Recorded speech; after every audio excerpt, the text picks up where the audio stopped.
Well, the exhaust is officially done.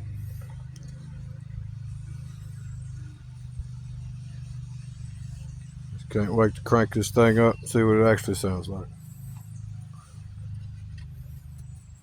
Those muffler clamps aren't actually doing anything, they're just holding the spacing. And then I come up with that, so I really don't need the muffler clamps. But oh well, they're there and I'm not taking them off. All these beautiful booger welds. And my new thingies come in today, but those are the wrong bolt. So I had to find a bolt.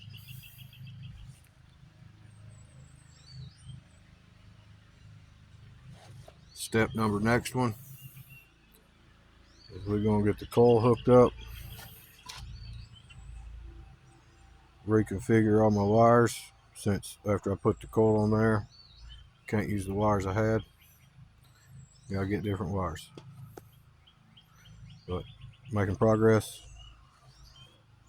Next step is gonna let me hear what this exhaust sounds like.